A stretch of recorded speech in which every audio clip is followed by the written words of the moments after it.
Very good morning, students. This is part 3 for chapter 3 from Indian Economic Development, and the name of the chapter is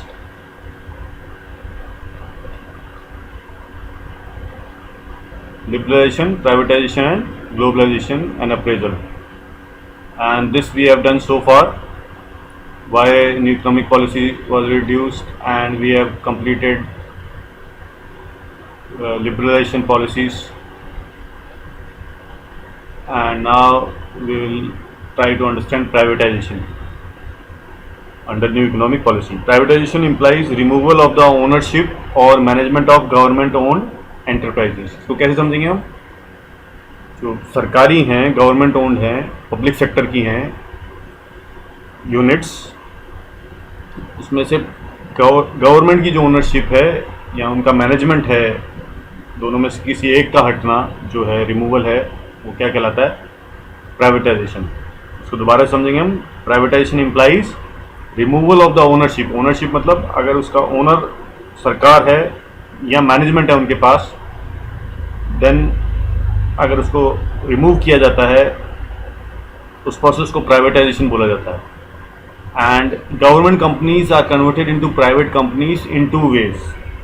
first by withdrawal of government from ownership and management of PSUs, उसमें वो अपनी equity को cell कर देते हैं. Second है by outright sale of PSUs, वो पूरी तरह से ही दे दिया जाता है, पूरी जैसे फॉर एग्जाम्पल हम फैक्ट्री की बात करें तो पूरी सेल कर दी जाएगी.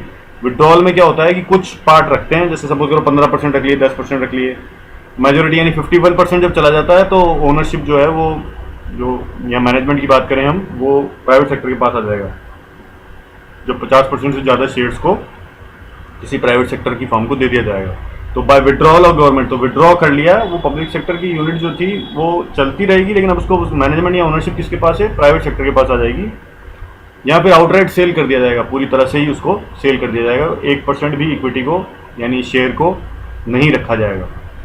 तो इसको ध्यान से आपको याद करना है. Government companies are converted into private companies in two ways, by withdrawal of government from ownership and management. अभी ये समझ में आ रहा है ना, ओनरशिप एंड मैनेजमेंट का ये मतलब, जो शेयर होता है सरकार के, अगर उनके पास 51% शेयर है तो ओनरशिप सरकार के पास है. अगर 51% से ज़्यादा शेयर जो है, जिसको स्ट्रेटेजिक सेल बोलते हैं, तब जो मैनेजमेंट होता है वो उस फर्म के पास आ जाएगा जिसके पास शेयर है. अगर 15% को शेयर होता है तो उससे मैनेजमेंट कभी हाथ में नहीं आता है. ये समझने वाली बात है. तो सपोज करो 70% अगर प्राइवेट सेक्टर के पास है और 30% सरकार के पास है, इसको हम बोलेंगे withdrawal of government from ownership. अभी उसकी जो ओनरशिप है वो प्राइवेट सेक्टर की आ गई है. हाँ, 30% जो शेयर हैं वो उसमें सरकार के लगे हुए हैं, उसके बदले में उनको डिविडेंड मिलता रहेगा. तो वो समझने वाली बात है. आउटराइट सेल में तो पूरी तरह 100% जो है वो सेल हो चुका है. और डिसइन्वेस्टमेंट जो टर्म है उसको सीखने की जरूरत है. डिसइन्वेस्टमेंट क्या होता है? Privatisation of the PSUs by selling off part of the equity of PSUs to the public is known as disinvestment. Disinvestment क्या होता है? प्राइवेटाइजेशन पब्लिक सेक्टर यूनिट्स का by selling off part of the equity का मतलब यही है जो मैं आपको समझा रहा हूँ. शेयर्स जो हैं, इक्विटी जो शेयर्स हैं वो सेल कर दिए जाते हैं. तो जिसके पास मेजोरिटी शेयर होते हैं, जो मैंने बोला 51% से ज़्यादा, वो जो होते हैं वो ओनर्स कहलाते हैं. अब इक्विटी का कोई पार्ट भी अगर सेल करा गया, वो 10% भी सेल करा गया या 15% भी किया गया या 20% भी किया गया, वो डिसइन्वेस्टमेंट में फिर उसको इंक्लूड किया जाएगा.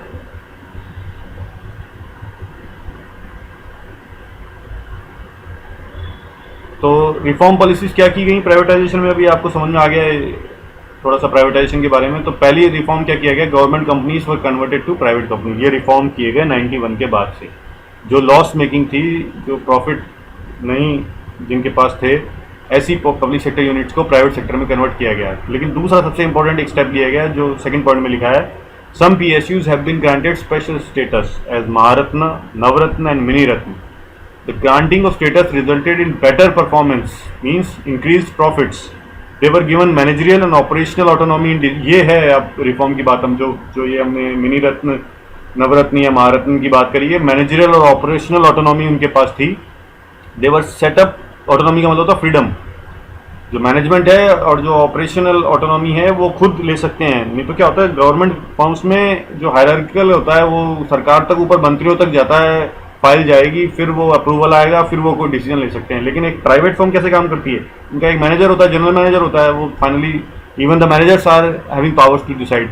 तो यही किया गया इसमें, प्राइवेट सेक्टर की तरह ही ऐसी पब्लिक सेक्टर यूनिट्स जो महारत्न थी या नवरत्न थी उनको ऑटोनॉमी या फ्रीडम दी गई डिसीजन मेकिंग के लिए। They were set up to provide direct employment and provide quality product at low cost. और उसका एक ये भी एम था, प्राइवेटाइज कर सकते थे लेकिन नहीं किया, कि एक तो एम्प्लॉयमेंट ये प्रोवाइड करते हैं और एक क्वालिटी प्रोडक्ट लो कॉस्ट पे बनाते हैं। दे रेज फंड्स बाय देमसेल्व्स, और इस जो गवर्नमेंट सेक्टर की होती हैं, पब्लिक सेक्टर की यूनिट्स होती हैं, उनको फंड्स जो होते हैं वो सरकार की तरफ से मिलते हैं, वेदर स्टेट गवर्नमेंट और सेंट्रल गवर्नमेंट। लेकिन जो इस तरह की पीएसयूज हैं जो महारत्न में आती हैं, नवरत्न में आती हैं, वो अपने फंड्स खुद रेज करती हैं and compete with their efficiency. Same private sector जैसी होती हैं लेकिन होती पब्लिक सेक्टर की हैं। उनका काम करने का तरीका जो है, मैनेजमेंट जो है या फंड्स की बात करें, वो सब प्राइवेट सेक्टर की तरह काम किया जाता है, प्रोफेशनलिज्म होता है। बाय प्राइवेटाइजेशन की जरूरत क्यों पड़ी? To improve financial discipline. क्योंकि क्या होता था कि ये क्योंकि लॉस मेकिंग यूनिट है, एक पब्लिक सेक्टर यूनिट्स में देखा जा रहा था 50 से 90 के दौरान, या आप समझते भी हैं कि गवर्नमेंट फर्म्स में जो एम्प्लॉयज़ हैं वो इफेक्टिवली काम अगर नहीं कर रहे हैं तो उससे ऑर्गेनाइजेशन को लॉस हो रहा है, लेकिन हाँ उनकी सैलरीज तो गवर्नमेंट की तरफ से आ रही हैं। ऐसा इसमें रिफॉर्म में क्या किया गया कि आपको अगर अपनी सैलरीज चाहिए तो आपको, जैसे प्राइवेट सेक्टर में होता है, जो हम फंड्स की बात कर रहे हैं जिसमें लिखा है दे रेज फंड्स बाय देमसेल्व्स, तो आप फंड्स रेज करेंगे यानी कॉम्पिटिटिव रहेंगे तो फंड्स रेज होंगे, एफिशिएंटली काम करेंगे या प्रोफेशनल होंगे तो फंड्स रेज होंगे, तभी आपकी सैलरी आएगी। गवर्नमेंट सेक्टर में क्या होता है, कुछ यूनिट्स ऐसी होती हैं जो प्रोफेशनलिज्म में काम नहीं कर रही होती, एफिशिएंसी में भी नहीं है, कॉम्पिटिटिव प्रोडक्ट भी नहीं बना रहे हैं, still they are getting their salaries. उस चीज़ को हटाया गया, इसको बोलते हैं टू इम्प्रूव फाइनेंशियल डिसिप्लिन। क्योंकि सरकार का तो जो हमने देखा है गवर्नमेंट एक्सपेंडिचर वो तो फिर बढ़ता जाएगा। और दूसरी बात, मॉडर्नाइजेशन भी नहीं होता था अगर गवर्नमेंट सेक्टर का है तो मॉडर्नाइजेशन भी है, आपको कम्पीट करना है। तो इसमें महारत्न में या नवरत्न की आप फॉर्म है वो देखेंगे हम आगे example. And last point is to improve the performance of the PSUs through private capital and managerial capabilities. ये कुछ एग्जाम्पल हैं, देखिए आप। महारत्न के IOCL, Indian oil corporation limited, steel authority of India limited, Navratna में Bharat heavy electricals limited and Mahanagar telephone Nigam limited. Mini Ratna में अभी तो नाम जानते हैं BSNL, Bharat Sanchar Nigam limited, airport authority of India and Indian railways. तो अभी सीखने वाली बात क्या है, ये सेकंड पॉइंट ध्यान से सीखना है, याद करना है और कॉपी में भी लिखना है। क्यों स्टेटस दिया गया है? ये स्टेटस क्या था? They were set up to provide direct employment and provide quality product at low cost. They raise funds by themselves and compete with their efficiency. वो प्राइवेट सेक्टर के साथ कम्पीट करते हैं। देखो आप, जैसे BSNL है, they are trying to compete with the likes of Airtel, Vodafone, Jio, उनके साथ कम्पीट करने की कोशिश कर रहे हैं।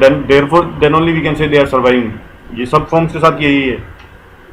ग्लोबलाइजेशन, ग्लोबलाइजेशन का मीनिंग देखिए क्या लिखा है, integration of the economy of the country with the world economy.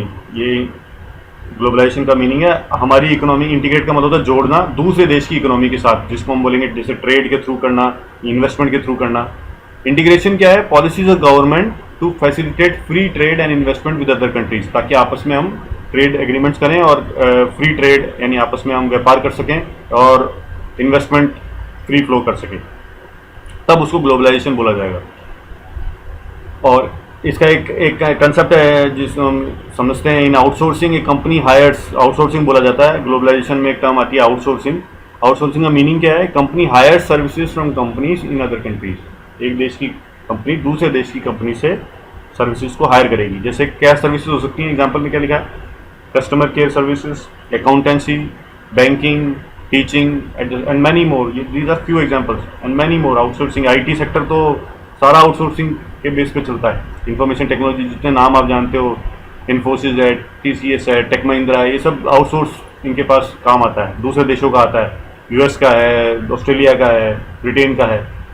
And the people in India, they are in India and they are working for these countries.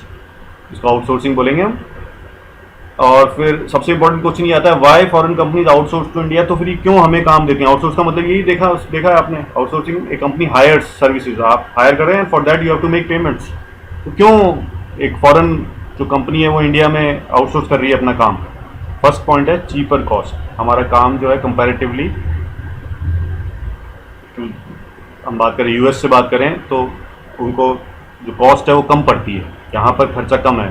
Salaries की बात करें, उस context में बात करें तो there is cheaper cost of hiring services from India, and secondly उसी cost पर स्किल्ड मैन पावर अवेलेबल है इंडिया के अंदर, एजुकेटेड मैन पावर है या यूथ है, स्किल्ड मैन पावर अवेलेबल है. तो these most we can say probably these are the two reasons, cheaper cost and skilled manpower.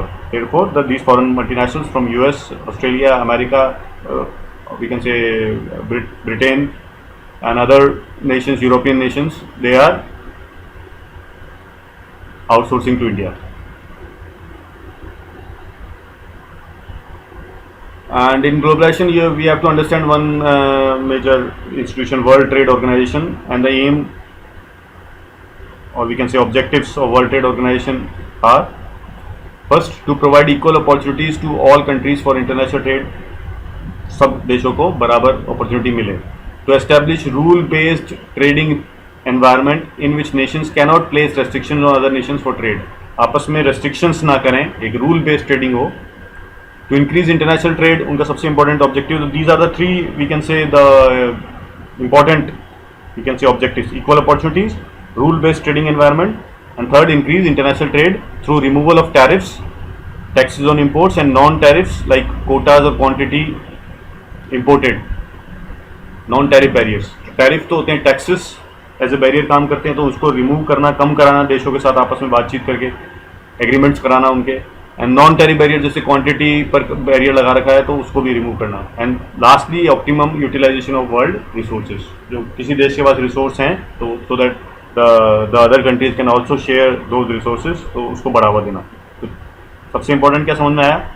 Equal opportunities सभी nation को, वेदर डेवलपिंग और develop. Rule based trading regime, एक rule based trading environment होना चाहिए. एक दूसरे पर रेस्ट्रिक्शंस, आर्बिट्ररी रेस्ट्रिक्शंस, यानी without any, we can say, यानी रूल आप नहीं लगा सकते किसी दूसरे देश पर. और इंटरनेशनल ट्रेड को बढ़ावा देना, और जो टैरिफ्स हैं या कोटाज हैं उनको कम करवाना, देशों से बातचीत करके एग्रीमेंट्स करवाना उनके बीच में, और रिसोर्सेज को शेयर करवाना, क्योंकि सभी रिसोर्सेज नहीं होते. जैसे हमारे पास पेट्रोलियम नहीं है, तो इस तरह से रिसोर्सेज को शेयर करवाना. तो ये आपको कुछ पॉइंट समझ में आए जो वर्ल्ड ट्रेड ऑर्गेनाइजेशन के हैं. उसके बाद डीमेरिट्स भी हैं इसके कुछ, जिसमें major volume of international trade occurs between developed nations. जो देखा गया वो ये है, डेवलप्ड नेशंस का ज़्यादा कंट्रीब्यूशन है इंटरनेशनल ट्रेड में. डेवलपिंग कंट्रीज फील चीटेड, उनको ऐसा लगता है उनके साथ चीटिंग हुई है, उनके साथ बेईमानी हुई है. क्या हुई है? As they are force to open up their markets for develop countries, उनको फोर्स किया जाता है कि आप हमारे लिए अपनी मार्केट्स को ओपन करें, हम आपके साथ, हमारी कंपनीज आपके कंट्री में आएंगी. But they are not allowed to access the markets of develop countries. But these developed nations ये अपना मार्केट नहीं खोलते हैं डेवलपिंग कंट्रीज के लिए. तो एक ये भी उसका डीमेरिट में डिस्कस किया जाता है. उसके बाद अब हम सेक्टर वाइज समझने की कोशिश करेंगे क्या इंपॉर्टेंट रिफॉर्म्स किए गए 91 में. And this will study in part 4 of this chapter. So far we have done in this particular part 3 is privatization and then globalization. In the next part, that is part 4, we will try to understand agriculture in reform period. Thank you.